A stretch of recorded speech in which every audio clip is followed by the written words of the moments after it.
Let us understand the 11th and 12th journal program. Our 11th journal program is on cookies. It says write a PHP program to store current date time in a cookie and display the last visited on date time on the web page upon reopening of the same page. So we have to create a cookie here and perform these tasks. So now let us understand what is a cookie. A cookie is said to be a global variable which is going to be always residing on the user's computer. It has nothing to do with the server. So this you must have seen sometimes when you try to access particular websites, it displays a message that we store cookies. So what is this cookie doing? It is trying to understand the user activity. So remember, cookie is a global variable which resides on user's computer. So now we have written a PHP script here. Remember to save these program number 9, program number 13, 11th and 12th in your WAMP server in the www folder. So now here we have declared a variable item. So in this variable we have written here, we are trying to store the lifespan of the cookie, that is how far the cookie has to be active. So the cookie has to be active for this 60 stands for seconds, this is for minutes, this is for hours. A day is having 24 hours and this is for the days. Plus time. Time is the function to get the current time. So we are telling that cookie has to be active for this particular period. Then we have a function called as set cookie. So this function is going to basically help us to create a cookie. So without this, the cookie function will not work. The cookie program will not work. So this inside a set cookie, we have the first variable, that is the name of the cookie. The cookie name here is last underscore visit. You can give any other name of your choice. Then you have to specify this name in quotes. So the name of a cookie is last underscore visit, comma, date. So this date is a function. Now inside this, you can see here we have GIMDY, that is to specify. It is mentioned here in the comments that G stands for 24-hour format, then I represents the minutes, M represents the month, D represents the day, and Y represents the year. So this is the date. Then we are passing the last parameter, that is the item that we have declared, that is how far the cookie has to be alive.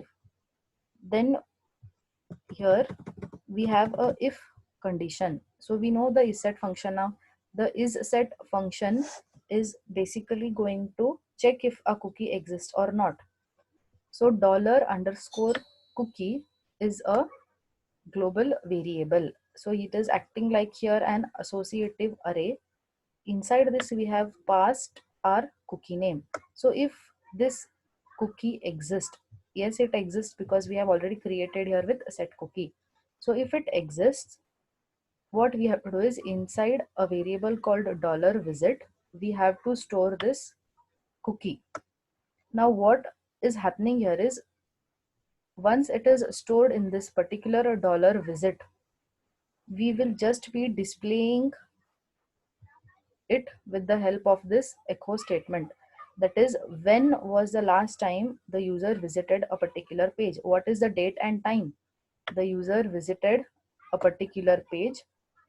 So that information is stored here in this particular variable.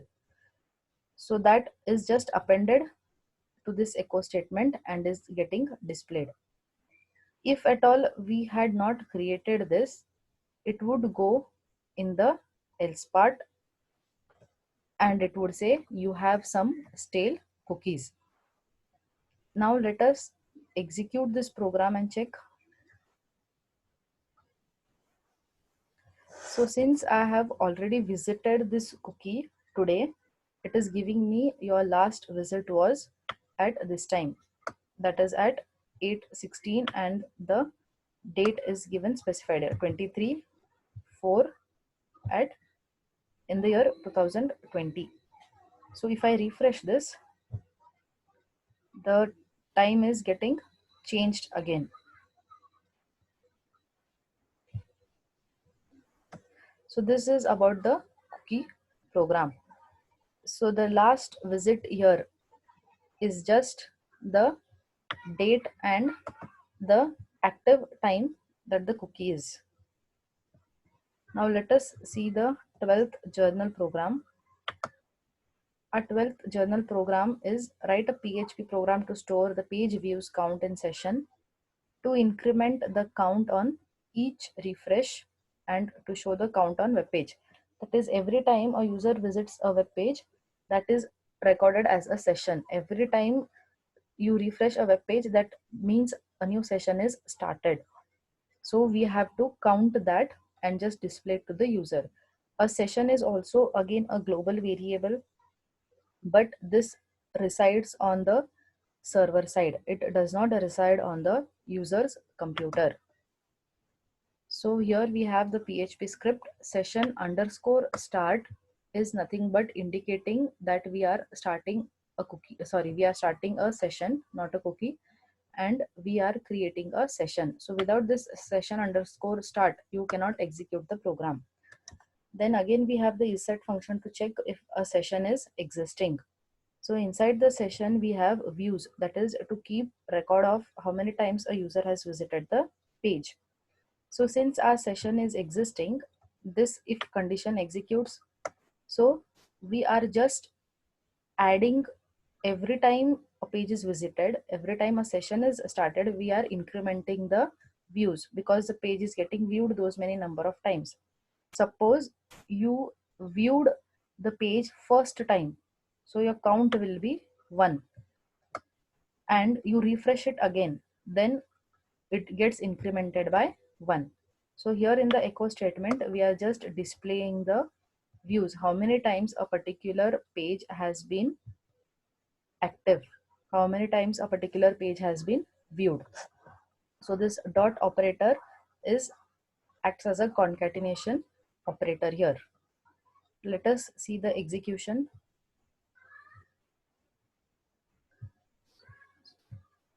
Program 12.